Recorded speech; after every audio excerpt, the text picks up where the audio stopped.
Good morning, afternoon, evening, everyone. It's a pleasure to see you on the webinar today, and thank you for joining us for today's session, Building Trust in Seafood Through Traceability and Certification. I'm Tim Grothier, Director of IT for Global Seafood Alliance. Joining me is Jason Berryhill, co-founder of the leading traceability company and solution Wholechain, and David Dietz, Manager of Standards Oversight for Global Seafood Alliance. Before we get started, there are a few housekeeping items that I would like to review. All participants are automatically muted. A recording of today's webinar will be provided via email to registrants. We encourage you to send us questions throughout the conversation. Please use the chat box and we will have a live Q&A towards the end of the session. We'll do our best to answer as many questions as we can, but should we not be able to answer all of them, we will follow up after the session. Most of all, thank you for joining us, and we hope you enjoyed this session. So what are we going to be talking about today? First, I'll be providing a high-level description of GSA's PRISM platform. Then we'll invite Jason and David to converse about traceability and certification with variances and complementaries between them. They'll then bridge into how the two topics add value to seafood supply chains. And then we'll close the session out with general discussion amongst the group with a live Q&A session. So let's get started. You've probably heard about GSA's PRISM platform by now. If not, I'm here to go ahead and offer you a description of what it's about. To summarize, it's a software system that brings together certification and traceability data. That's the most basic summarization that we can offer. But in doing so, the platform becomes a single source of assurances where monitoring capabilities are offered, and comparing it to independent systems where independent data is disconnected from each other. So it's taking all that data and putting it together. To achieve this, GSA's PRISM focuses on interoperable data standards like GS1, EPCIS, and GDST. Using a traceability system like Wholechain that focuses on the same, and using GSA's PRISM, the two are connected, and we create a bridge, creating a single source of truth to view traceability and certification data together. Now I'd like to bring Jason and David into the conversation, and I have a question for Jason as he comes on. Hey, Jason. Hey. Hey, David. So Jason, the question I have is, what's the difference between traceability and certification, and why would pairing them matter? Yeah. So actually, there's a lot of differences and also kind of complementary characteristics between traceability and certification. And that's actually a lot of what we'll talk about today.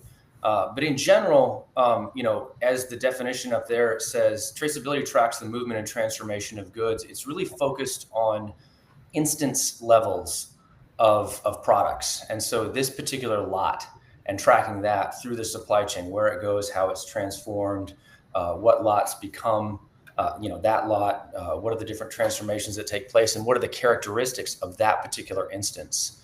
And I mean, I'll let David speak more on certification since he's more the expert, but I will say it's very complementary, and because they touch a lot of the same things, I think that's what we'll see more of throughout this conversation. And to jump in, I think from the certification, I think this is a very good opportunity to kind of highlight what certification is and isn't, and how it works with traceability as a concept. So what we've pulled here today is the generic definition of certification from ISO, the International Standards Organization that we base our certification standards on. So broadly, certification, the provision by an independent body of a written assurance that the product, service, or system in question meets specific requirements. And when we look at GSA's certification program specifically, we build our programs around the certification of a system in place. So the GSA certification programs are a process certification. So depending on what unit we're looking at, in this instance, let's say a processing plant, what the GSA certification is doing is certifying the processing activities on site to say that the activities conducted there are in alignment with the standards that we produce and offer out into the marketplace. traceability is an element within our standards. So what the certification will do is validate the processes by which that facility manages their traceability information. It is not saying that we are providing specific lot-based traceability for each product as much as we are certifying that the facility is capable of conducting these activities. So by marrying the certification with the actual discipline of lot-based traceability, that is when you get these complementing factors. Thank you both. One theme I picked up throughout that is standards in two different senses of the word. Can you speak a little more to a standard like Global Seafood Alliance certifications and also a data standard like what Wholechain covers with traceability and the difference of the use of that word? David. Yeah. Or Jason. Go ahead. I'll start. Yeah. So, I mean, from our standpoint, a standard is a very specific thing from GSA. These are a set of criteria that go through a rigorous development process through third-party stakeholders and kind of a documented standard development process with governance to ultimately get towards a set of certification criteria that meets these ISO development expectations. And so what we are looking at is a normative controlled set of criteria that are audited by a third-party trained independent body to evaluate against that and make a decision around conformity and ultimately certification. And I think Jason can touch on the opposing definition from the traceability end. Yeah. So, a lot of times when a certification is talking about standards, to David's points, it's almost like a benchmark. It's something to meet. And you'll notice, I mean, that was use that terminology in even that definition, which was to meet these standards. With traceability, it's like the root word of standardization. So as opposed to something where you kind of rise to meet that and continually raise certain standards, it's really standard is meaning standardization as in a level playing field. And in the case of data standards, it means that those data standards are shared amongst systems. And the importance of that, I think we're seeing more and more within the seafood industry and as well as other industries. So the ability for different systems to effectively speak the same language. And that ability allows for interoperability. Apart from that ability, interoperability is really just a buzzword. If two systems aren't speaking the same language, they really can't interoperate in the sense that they're not going to be able to share data without, a translator, as it were, in between. Having that interoperability through standardization is what it's kind of like the way email works or the way so many other systems work that are just very smooth. Where you have two completely independent systems that can speak to each other, and the users, I mean, we don't even think about those things. The benefits, in terms of for the industry, they're huge because what it really does, this is an industry that has been used to historically to being kind of commoditized. Well, this commoditizes software systems in a very good way for industry participants because it makes, when you have this standardization, it makes software systems compete on better, faster, cheaper. How can they be sort of differentiate through other means than just, I have a monopoly on the supply chain because it's all using my system. The standard means I'm one of many, in terms of Wholechain and other systems that can compete in the marketplace. It also means from the perspective of Global Seafood Alliance that we build a tool like this. It's not for one specific provider, but for many, and can scale over time throughout an industry. And so that type of standardization is very important. And I think we're going to see more and more of it. And I think in the decades to come, that's where we'll see traceability truly become ubiquitous throughout the industry. That's great. Thank you for that.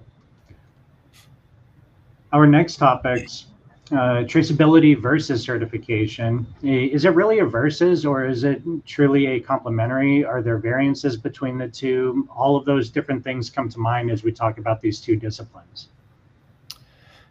Yeah, I would say in our business, we hear a lot of that kind of versus, like, am I going to use this or that? And they're two different tools for different purposes in many ways, but at the same time overlapping in terms of complementarity. what's there on the screen on this slide is, both deal with things like locations and products, but it's what is dealt with, at those levels. As I mentioned earlier, with traceability, you're really dealing with an instance level, that particular instance that you're tracking. There's varying definitions of even traceability itself. We stick with, as you mentioned earlier, Tim, GS1's definition, and GS1's real focus when it comes to traceability of that lot-based traceability within seafood.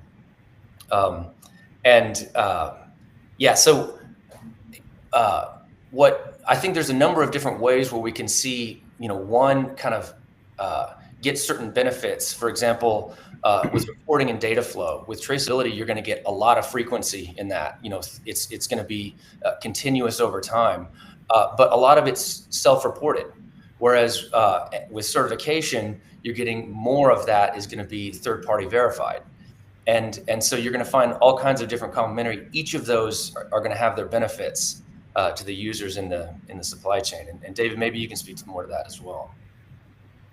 Yeah, I mean, I think it gets down to the fact that the certification ultimately it's a discipline in many ways, and it's a daily effort and practice by facilities to maintain levels of adherence, but at the same time, it is also an annual snapshot into the processes at a facility, and so those validations around that are taking in samples of data across all of the activities at place, including the traceability exercises, looking at these sort of one up and one down flows of supply chain information. And so, within these data sources, there's no, constant validation of traceability lot by lot. It's just, again, saying these capabilities are here and these facilities have demonstrated a best practice capacity to, track their product through the supply chain. And so it's, the certification is an effort and it's a demonstration, but then the traceability within that is sort of a discipline and a practice daily to, maintain that effort through the supply chain. So it's more of a continuum to me. I think it's these things kind of work against each other. You sort of need one to have the other in order to actually get valid results.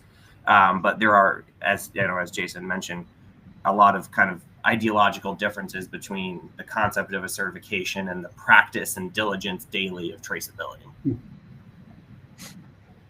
I hear a lot about data within this conversation, and data just really feeding both practices.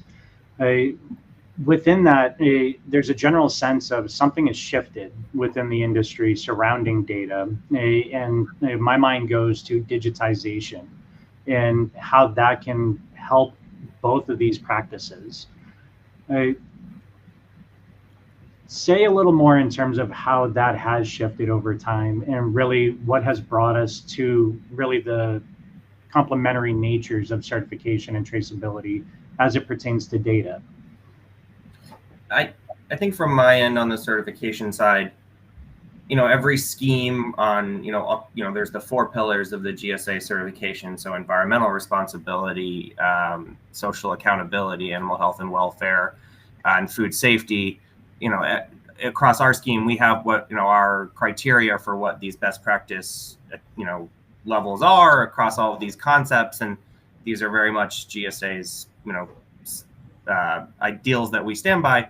I think from the traceability, and as much as we look towards external benchmarks for these things, such as the GFSI and the GSSI benchmarks, I do see a lot more of, as Jason mentioned, standardization around traceability and what exact data elements are going to be required regardless of what scheme or, supplier you're working with. So I do think, while we look towards specific environmental concepts and things, there's often differentiation in terms of the data points that are used. However, on the traceability end, I do see a lot more mutual agreement around saying, let's boil it down to the key data elements that we can translate across programs and carry forward, outside of certification as well.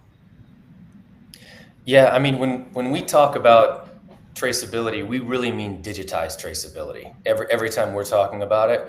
I was in a processing plant a few weeks back, and they literally marked a lot code in crayon on a box.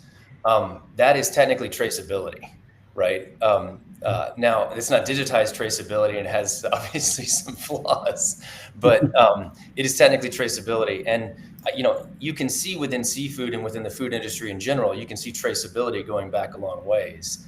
Digitized traceability is a lot newer, and it's something that's being adjusted to right now. And it's just part of a new reality that's happening. Our whole world is becoming more and more digitized. There's a lot of benefits to that. There's a lot of scalability in that's, more scalable than a crayon.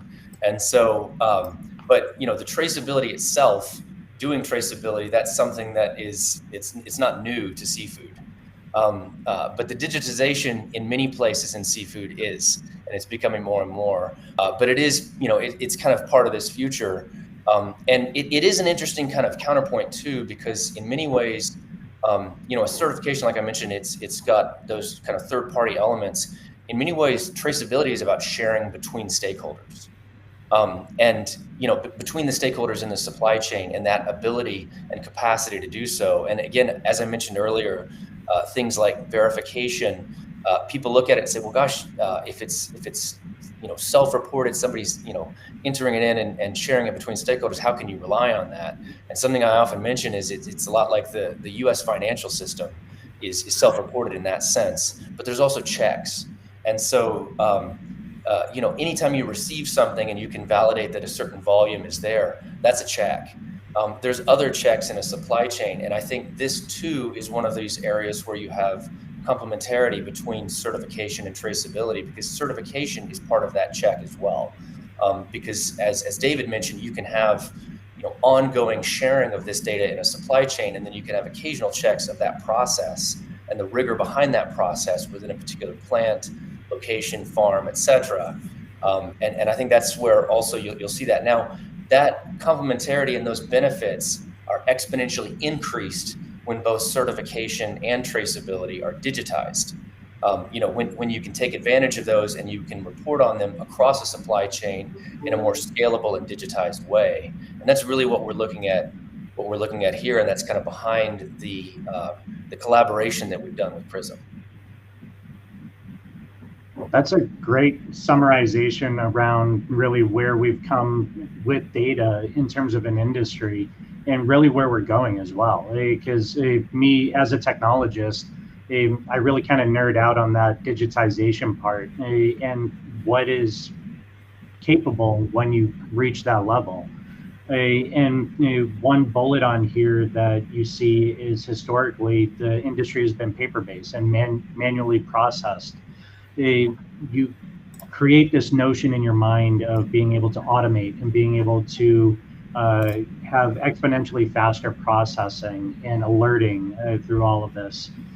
What does that mean for certifications, though? If you're able to obtain that digitization and really create that automation throughout the process? I think there's two layers to that. I think, when you can marry traceability with the certification, you are going to have a much more robust level of lot level assurance as well. And looking at individual product and being able to track down to, potentially, production, processing date, harvest date, any sort of transformations and when those occurred. And, from a food safety standpoint, there's a ton of value looking back towards that and being able to map individual product to where it, originated, but also, all the other claims that come with, a GSA certification as well. And I think a kind of just a co-benefit of this as well is the industry at large, traceability is obviously a significant set of data that is being demanded, but all of the other data that accompanies a GSA certification that is collected through the audit process is also highly important and demanded by the marketplace as well. So all of this additional information that's captured during the audit and is related to these traceable products is now able to be digitized and married to this as well. So you're kind of getting compounding benefits here of looking at the lot level traceability, but then being able to take that high level of granular audit data and having more comparability to those traceable lots as well. Phenomenal. So sorry, go for it, Jason. Well, I was going to say, and you're seeing this across the food system, right? One example of this is, in fact, not just food system, just food and ag in general. One thing that you'll, with the new Food Safety Modernization Act, Rule 204 from the FDA, and I'm sure many are familiar with that. You're seeing a digitization. That's really what that comes down to. The FDA, they did it in a way that's very technology neutral by just requiring a spreadsheet, but it is a digital sortable spreadsheet. They didn't just require crayon, and the whole point to that is to reduce recall time significantly within the system. But that's another benefit of digitization is, you go from a very narrow scope of, let's say, a facility to a much wider scope of a whole supply chain or an entire system, like the food system or the systems that surround, for example, particular large buyers. You can start to affect change on that level. You can also track quality on that level, where it's really hard to do so when you're doing sort of a more manual and paper-based process. Right now, what we're seeing is the transition of that, which I think is in many ways, frustrating for the industry, because we're not yet seeing all those benefits, but yet we're doing all that work to move there. And I think the industry as a whole is pushing toward that. But with that, it's like we have to just see, those benefits are coming, because once we have that kind of regular process of automated digital traceability throughout a system, you can start to see some of those benefits that I do think when the seafood industry looks back, it'll be hard to recognize. And there will be certain additional layers of value that we haven't seen before in this industry. But yeah, it's just a matter of getting there, and that, again, that's happening. We're seeing it not just in seafood, not just in food, but in other industries as well, where you have standardization, more automation taking place, and that transition to get there. That's great. Thank you. So throughout the conversation, I'm really hearing and sensing that it's not just traceability and not just certification. To really create an assurances package, if you will. It's really both, because both have different coverages, if you will. Is that fair to say? From my end, yes. I think it's, it's the certification is the validation of the process. The traceability is bearing that out through your product day in and day out. So I think as Jason mentioned, as we're moving towards a more digital world of data sharing and things like that, I think they've become more and more interlinked as not just intertwined concepts, but expectations from the marketplace that kind of come hand in hand together as well. Yeah, and I think this collaboration that we're doing with PRISM between certification and traceability, it's kind of a natural evolution, because you start to see, even the term traceability itself, if you go back to the definition from the first slides of this, where we just said it's the movement and transformation of goods, it's starting to become not just the movement and transformation of goods. There are additional data that people are starting to look at and say, well, could we capture, for example, emissions footprint for the entire supply chain? That is historically more a certification question. Now or a certification-like question, if you will. Now it's becoming more of a traceability question as well. You could start to ask questions like, what is the time temperature profile for that given lot? That too would have been less of a traceability question of, the movement and transformation of goods, and more of a quality question, which gets more into like the lens of certification.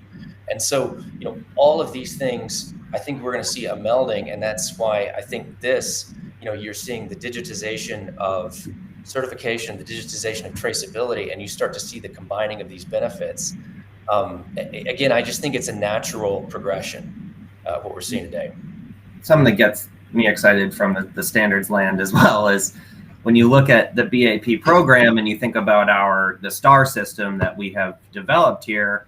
BAP has always made the conscious decision not to own and operate its own chain of custody standard, as we have kind of married traceability through our own linked certifications up and down the supply chain. So while that has often been sometimes a challenge to explain that this is sort of our own demonstration of a chain of custody through a more robust certification at each linkage here, I do think that these digital traceability solutions will help demonstrate and bear out the value of kind of the in-house chain of custody that we've built out with the STAR system. Because now, in this future world, it seems very exciting to me. You can go look at, processing lots and potentially map back through what is the exact bag of feed that went into that product months ago before it was harvested. And you can start getting really granular levels of environmental performance at nodes of the supply chain layers back through this system when digital traceability is applied as well. So I think there's a lot of potential to start combining some, learnings across, environmental and social and other components of this, best practice process outside of just traceability itself through this as well.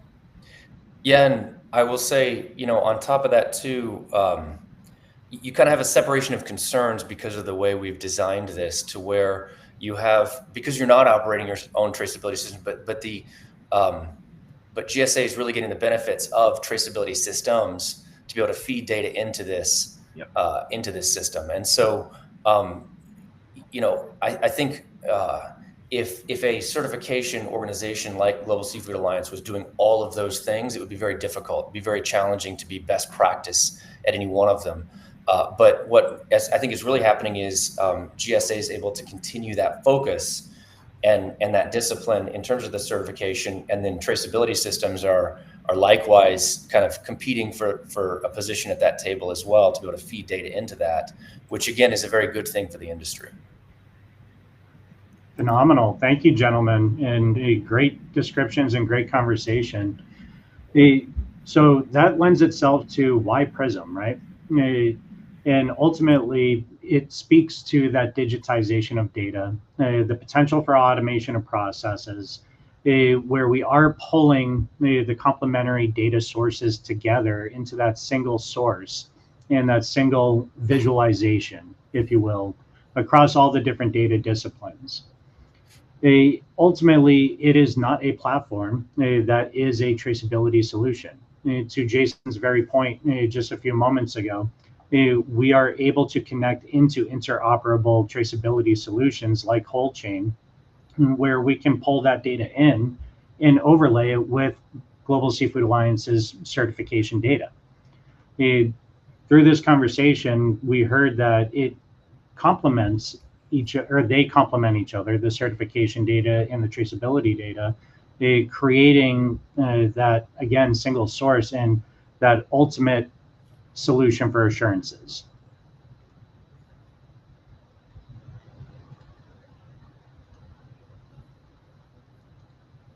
So we'd love for you to be a part of the GSA Prism platform.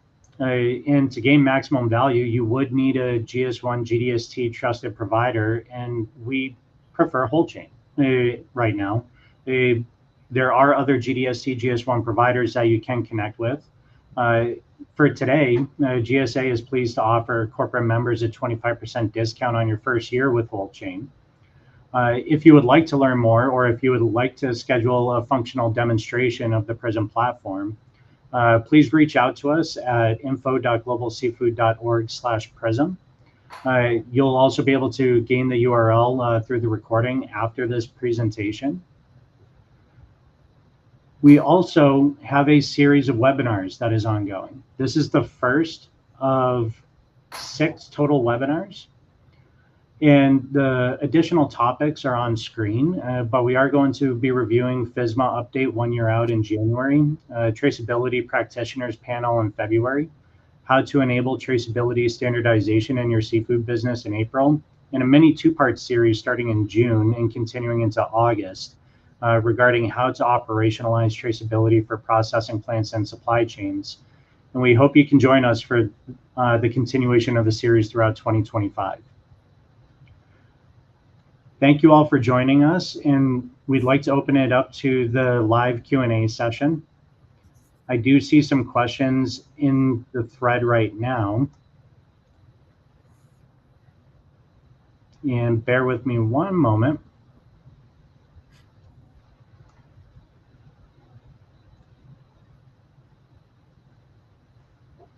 Is there a time limit for GSA certification to comply with an electronic traceability system?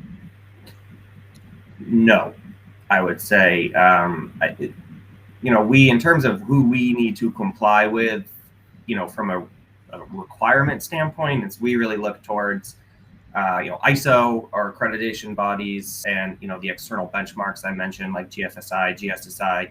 From what I'm aware of, there is no expectation across any of those bodies to mandate a digital traceability requirement across certification programs. From my standpoint, and I'd love Jason to chime in on this one too, I think the time limit is more from an industry standpoint than it is from the standard owner standpoint. And I think the FSMA Rule 204 that Jason brought up before is a great example, where I believe starting this January, complete product traceability for seafood is required within 24 hours for certain recall notices. And so we tend to listen to the industry, and we hear that digital traceability is an upcoming expectation for retailers across at least the U.S. And so it's our goal to try to meet those expectations and provide tools that are in line with kind of the current reporting requirements for responsible seafood. Yeah, just to chime in on that. So the new FSMA 204 rule that actually goes into effect in January of 2026. However, it is already law. It just is enforced at that point. But I will say for the seafood industry, that's really not so much the regulation anymore. The regulation is the market. It's the market requirements from major retailers, food service operators, et cetera, that are already making their requirements clear. And so just for market access, there's many more who are now requiring. And again, I think part of it is the FSMA 204 regulation, part of it is other reasons as well, but many more are requiring digital traceability in some capacity. And that's not just in the United States. The US is because of the FSMA 204 is really moving on this, but there are other markets as well where digital traceability is a requirement for market access. Perfect. Thank you, gentlemen. The next question. What is the difference between GSA and BAP certification? Good question. I use those interchangeably, so I apologize. GSA, Global Seafood Alliance, we are the broader body and the nonprofit that operates both the BAP and the BSP certification programs. So GSA is the overall owning body here, and then BAP, so Best Aquaculture Practices, is a certification program that we operate under GSA.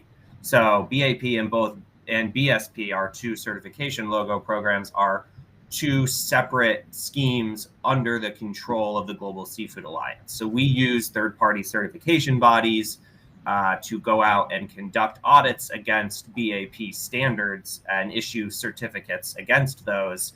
And GSA is the owner of those standards and helps, work with the certification bodies within the marketplace. So the difference there is that GSA is the owner of BAP certification, that we use that as a tool to go out and conduct assurances across the marketplace. Perfect. Thank you, David.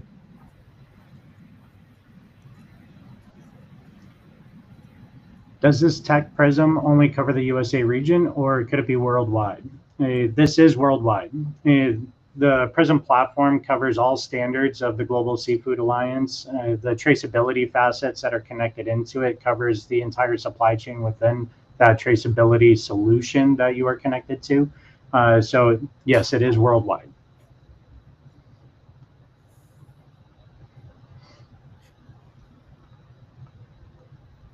And thank you all for the ongoing questions.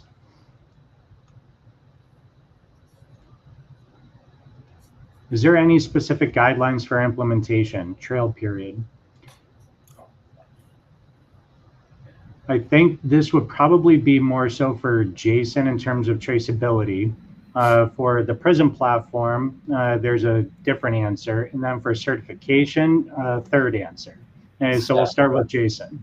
So I think each individual tool traceability tool would have their guidelines for implementation. I mean, I know we do, and it depends on the circumstance. It depends on where you are in the supply chain. Yeah, I mean, again, it's just, in our case, our tool is a software as a service. And so think QuickBooks, or think some type of other software as a service that people use.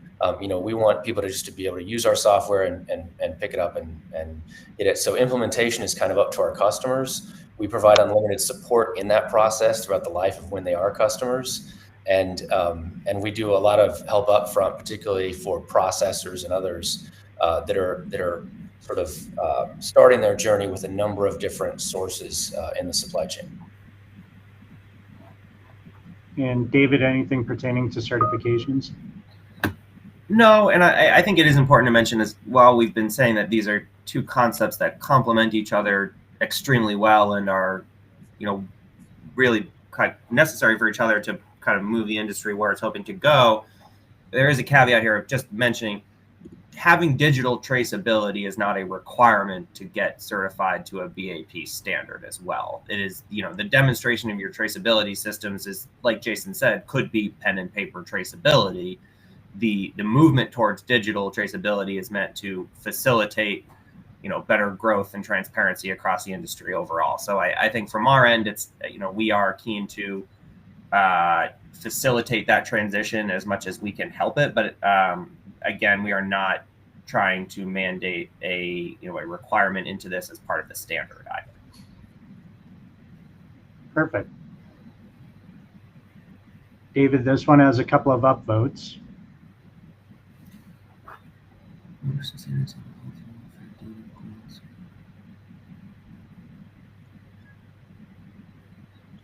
Sure. Yeah. And I think, I think all of those sort of, any sort of, not any, but a lot of animal and welfare data does help inform traceability in the sense that, the more you can get down to individual animal level and things like that versus, going down from a cage level to the individual rearing unit and things like that is a step in traceability, but then obviously a step towards better animal health and welfare management as well. So when we look towards things like recording, harvest dates, slaughter dates, transport times, all of these different traceability events that also have impact on animal health and welfare, the more granular you can be about, we know that this transportation event lasted 15 minutes versus saying that it was across this 2-hour window. That provides a lot higher level of granularity within our assurances to say that we're validating that these times that fish were in a stress period was kept to this 15-minute window versus saying that we know it was somewhere in this 2-hour range. So I think as you begin to implement more of these specific, supply chain events as it relates to handling aquatic animals, you can get a lot higher levels of verification and oversight towards things that do relate to the health and welfare requirements. Yeah, I would agree. I mean, this is just another area where traceability and certification are kind of becoming more closely linked because you can do more with the certification because of some of that traceability data, and in many ways vice versa. So. Perfect. Thank you, gentlemen. Will PRISM allow for marriage between different traceability and certification systems? So this probably lends itself towards you, Jason, a little bit, but also in terms of the technology, PRISM does have the capability for connecting into varying data pipelines.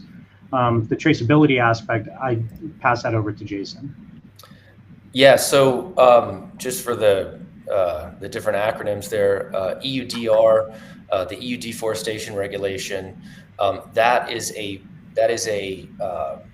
very significant regulation within the EU.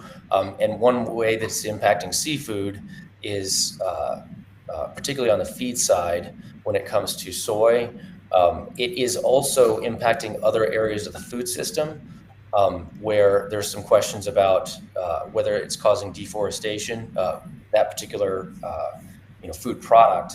And so, and the requirement for due diligence with regard to deforestation. I will say sometimes these benefits can be indirect Because if you see in another industry that is closely linked to seafood, if you see more standardization and traceability happening, it becomes easier to enact traceability within seafood because there's more systems out there with that capability. And we're seeing that today in terms of, in fact, just 2 weeks ago, I was at an event around standardizing beef and leather supply chains and taking data similar to the Global Dialogue on Seafood Traceability Framework and making one of those for beef and leather. And I think we're going to see more and more of those kinds of things. So you'll see kind of an alignment of the requirements between these different food systems. Now, what this allows for in PRISM, though, is, to Tim's point, the traceability doesn't have to stop at the farm in terms of upstream. It can go further upstream. It can even include things like the feed ingredients and other elements within that traceability. And so I think that's also where we'll see a lot of innovation in the future, is that once that link back to the farm is more kind of standardized and regular and normal, we'll start to see more and more links back to the feed ingredients as well, where you have, yes, EUDR, but I mean, again, I think it'll exceed that because even the market itself is now asking questions around deforestation that exceed the requirements of EUDR. Perfect. Thank you, Jason. I think this is a great clarifying question. What are the differences between Trace Register, PRISM, and blockchain? Do you want to take the first part, Jason? Sure. The Trace Register is a traceability solution provider. PRISM is what we're talking about here in terms of being able to consume data from a Wholechain or a Trace Register or other GDST capable system. So it's kind of neutral to those things. So, and then blockchain is a technology that can be used in traceability, but I will say is not required in traceability. We use that. We use blockchain as a way to have a permanent record of claims that have been made within a supply chain.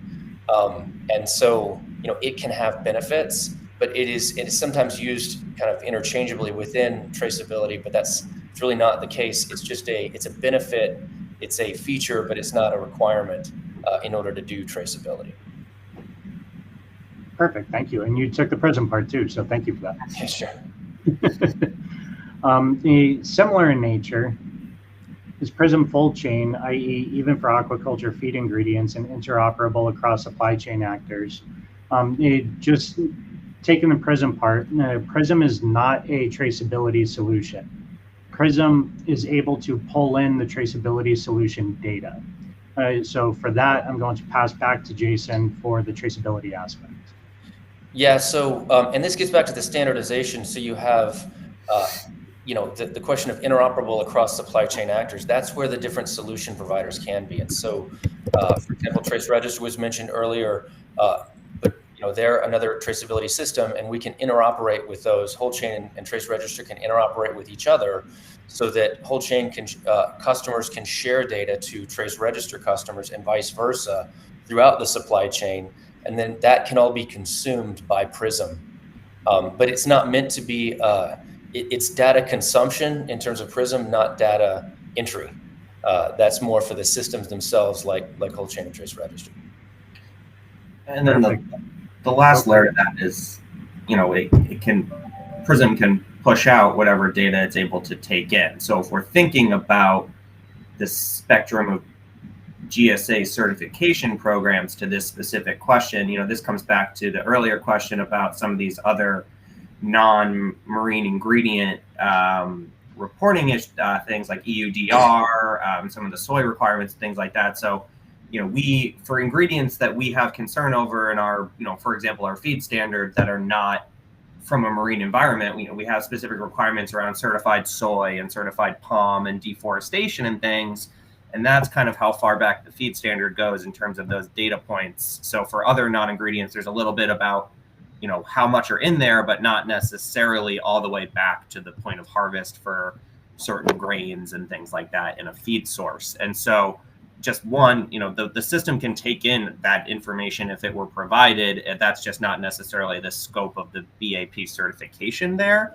Yeah. But just a broader point there to the other question as well, you know, we have conversations with stakeholders in other ingredient industries that, work towards aquaculture feed and things like that. And the more that those industries can work towards kind of recognized benchmark standards as well, like FEFAC and things like that, much more easily that we can take in that data and have more robust traceability to all those ingredients as well. So I think there's a general movement across all different types of industries, not just seafood, to have more consistent reporting across these data points as well. So as that happens, I think we'll have more and more granularity there too. Perfect. Thank you, gentlemen. There were a couple of questions pertaining to small-scale farms, so I wanted to be sure we raised this up. Electronic traceability is difficult to implement for small-scale farmers. So what is the conversion roadmap? So it's interesting. I think there was a certain point where someone might have said smartphones are difficult to use for small-scale farmers. And that's not really the case anymore. These things are always the case until they're not. And, in terms of something that's difficult to use in a digital space, I was at some farms in Brazil, cattle farms, and the cattle farmers, it's literally a thing. They all have a holster for their smartphone.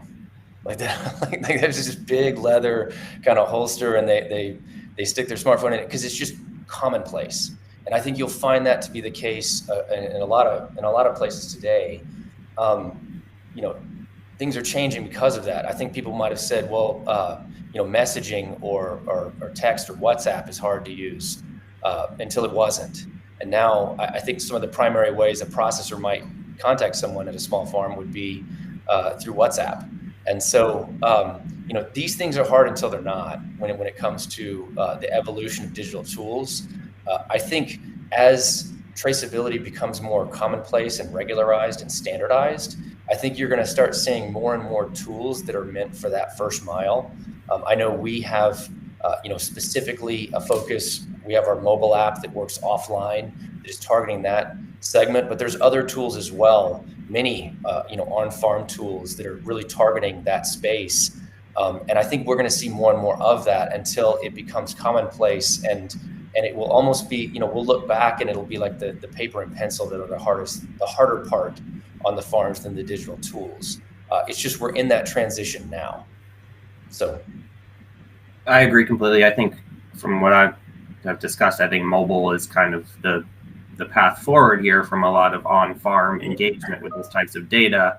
I think the next step as well is you're potentially socializing small-scale farmers to really large levels of data input, and potentially that potentially becomes a man-hour issue on farm too. When you're looking at these really small or family-sized operations, the data input is not just it's a task, it's a time cost as well. And so I do think another layer towards the roadmap for socializing traceability within the small scale sector is how much automation or facilitation of this data input can happen in the mobile environment as well, so that when these processing or harvesting events occur, how can we as an industry facilitate that data input in a way that doesn't take hours out of the day or slow down business operations and things, because at the end of the day these are farms or processing facilities that want to continue producing as well. So I think there's a marriage there as well of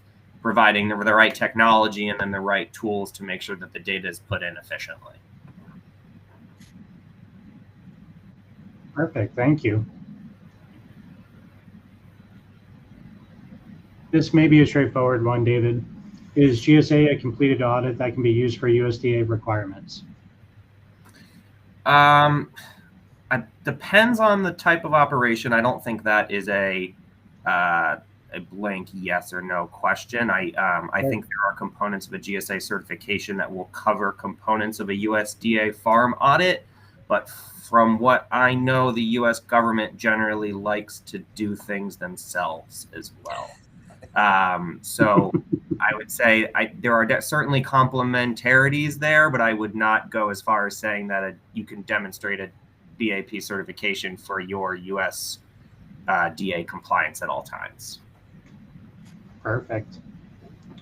So taking a look at the time, we'll probably have time for just a few more, but staying on your realm of the side of things, David, can you foresee a move toward real-time or more frequent submission of audit-related data to directly correlate with lot-to-lot traceability in lieu of an annual audit snapshot as part of continuing certification status?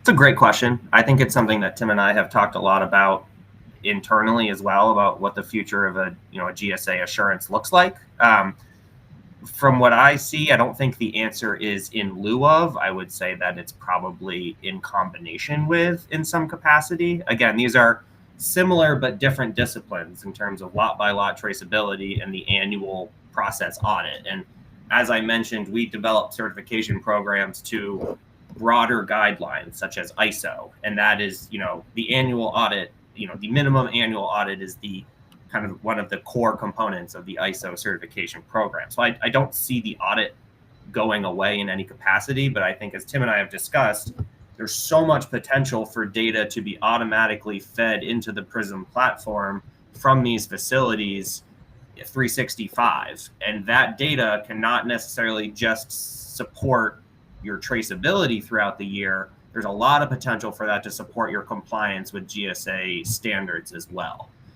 So, what that looks like in the future in terms of the complementarity in there, we're not sure, but I think we fully intend to move towards a world in which there is some level of real-time data collection that's going to support the certification process. Yes. Yeah. Perfect. Thank you. And Jason, do all parties of the supply chain have to purchase your software? Producers, third-party logistic companies, processors, and distributors? Can you comment on how you see this working across the value chain? Yeah. Probably more so for you, and then I can speak to Prism. Yeah, so the answer is no, and that's part of why standardization is so important. Without standardization, the answer would have to be yes. Everybody's got to use a system, and that has a lot of inherent downsides, not the least of which is if everyone had to purchase, Wholechain in that supply chain, we'd effectively have a monopoly on that supply chain. And so because of standardization of that data, you can have, one party in the supply chain using one system, another using Wholechain, and we can consume the data from that farm, et cetera, if a processor is using Wholechain. That has enormous benefits for the industry, as well as just a lot of implications in terms of how things can scale. I'm certainly okay with everyone in the supply chain deciding to buy Wholechain, but they definitely don't have to. It's not a requirement, and I think if everyone has to act in tandem like that, it's also going to create. It's an inherent barrier to scale, because getting everyone on the same page like that would be, just hugely challenging. But I think one thing we are seeing right now is that sort of incongruence in terms of when people are moving. And this is a way where the regulation is actually quite helpful to the industry in my mind. And the reason is it's creating kind of a benchmark and just saying, okay, we need digitization to happen around here. And you're really seeing that right now happening in real time, where different stakeholders in the supply chain, both upstream and downstream, are making that transition to digitization. And in that, making those connections and kind of making that traceability more regularized. There's some areas where it's frustrating, where you have a processor or a distributor or an importer who has farms upstream that aren't yet digitized, and they're like, well, what am I doing here? What's the issue? Well, that's all coming, and that's kind of part of this process and this transition. But once that's there, I can assure you, those that have made those investments in the digital infrastructure in their supply chains, those investments will really pay off, because they'll be so much more ahead of the game in terms of what they can do with that data in so many different ways. So, yeah. Thank you, Jason. Does any seafood or aquaculture certification currently comply with GDST data requirements? So first, GDST, Global Dialogue on Seafood Traceability, a data framework or standard, again, in the sense of standardization. I can let David, I can kind of answer, but David, you can answer. But these are two very different things in terms of requirements. GDST is that standard where really the requirement is on the system itself. So like Wholechain, we take a test on an automated basis on a daily basis to pass the test to showcase that we can indeed do digital traceability according to the GDST framework. So technically the requirement is that traceability companies do that annually. We do it on a daily basis, automated, just so we're always passing that test and demonstrating that we can do it. That's a very important thing for interoperability, because you want to make sure that, hey, with new versions, et cetera, you're not, breaking the system, making it where interoperability can't happen. And so we do it on a regular basis, on an automated basis, so that can be the case, so that we can provide that assurance to the market. This will be a good test for me, because this is the answer, the non-technology answer I give to this question. This is a good spot check for me. My answer is that GSA standards are developed with traceability data elements that can speak directly to any GDST aligned program. However, the traceability component of our standards are built to specifically reference that higher level of traceability language to that GS1 EPSIS environment, which I believe GDST also sort of levels up to as well. So I say we speak the same language, we can talk to each other, but we are not under the GDST umbrella necessarily. Perfect. Thank you for that. And feel as though this is a perfect segue to go ahead and wrap up the session for the day. Before I respond to the question, I just want to thank everyone for your time and for joining us, reminding you of the upcoming additional webinars in our series. Thank you, Jason. Thank you, David, for joining the session as well. The final question, tell us more about who is the primary beneficiary of the PRISM solution. Is it retail who sells the GSA label product, or upstream producer importer? Primarily because PRISM spans across all of GSA standards for the certification side, and also because the traceability spans across whatever product is within that traceability solution. It really covers all of the different constituents within the seafood supply chain. I personally believe there is immense value add for producers and importers. Retailers are within the system today, and they are seeing value add through different metrics, visualizations, reporting capabilities. Producers and importers will realize that as well.